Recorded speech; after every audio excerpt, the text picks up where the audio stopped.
You see, Trump was saying that they should talk to Putin about Iran, as if Putin wants to get involved in approving something about uranium or join the process. I didn't really understand what Putin is supposed to want. It's impossible to understand what Trump is saying because he's just rambling. You can't rely on any of Trump's statements. I rely on the statement made by Yuri Ushakov, the president's aide, who is much more coherent than President Trump. He conveyed the essence of the conversation. Although, as I already said, there were some strange notes. Why emphasize the friendly tone of the conversation with the killer of your allies? I don't understand that. If that was the tone, they didn't have to mention it in the official readout. Ushakov, who is an Americanist and heads the pro-American lobby in the president's circle, Specialists on America, is clearly highlighting the importance of the American track. He's laying down some straw, so to speak. That's his personal business. If he had said that Putin spoke with Trump through gritted teeth because Trump killed Soleimani, a man President Putin called a great friend of Russia, it would have earned the Russian president much more respect than this statement about a friendly tone with Trump. Anyway, let's go back. Araghchi came to Moscow and was received at a very high level. The president of Russia personally met with him. That's very important. Many people think Iran wants to make a deal with America. Let me explain. Iran doesn't care. This war is no longer Iran's problem. It's Trump's problem.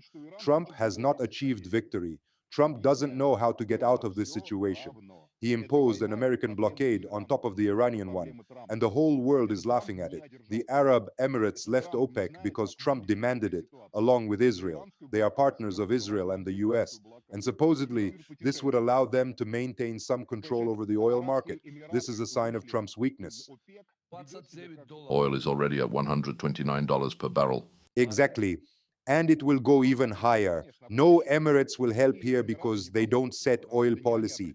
It's set by the states that are at odds with Saudi Arabia. Saudi Arabia is openly shifting from America to Britain, swearing allegiance to Britain, and has no intention of considering Iran its enemy.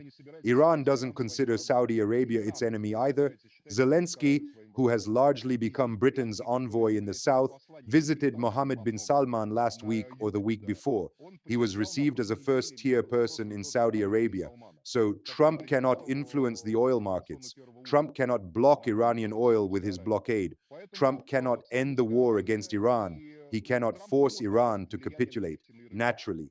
And he cannot get Iran to publicly accept any American conditions. That's also natural because Iran doesn't need it. Iran has all the time in the world. The Iranians are not afraid of these bombings. Meanwhile, Trump has a meeting with Xi Jinping scheduled for May 15th to 20th. That's in about 2 weeks. Yes.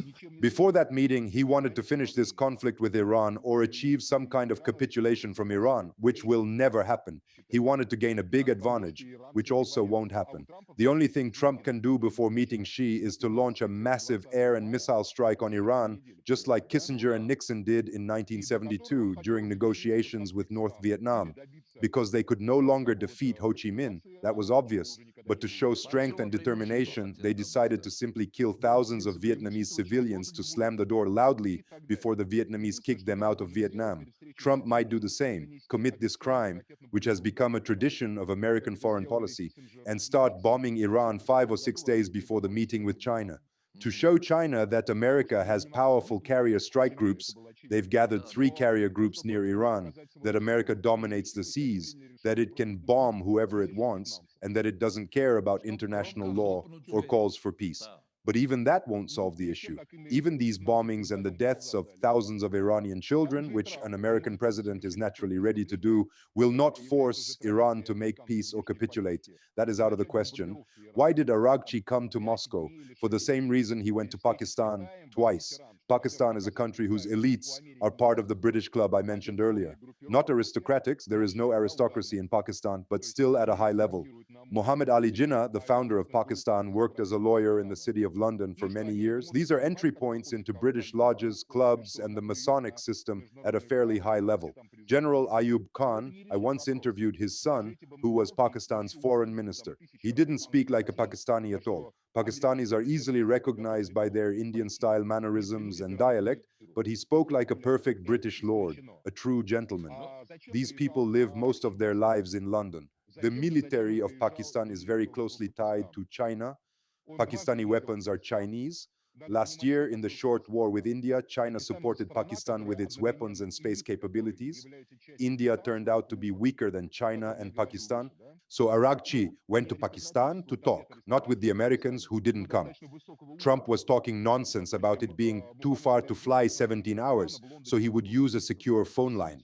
That sounds ridiculous. Araghchi was communicating through the Pakistanis with Britain and China, and that's why he came to Moscow, because today China is Russia's main ally and essentially its only global level partner and patron.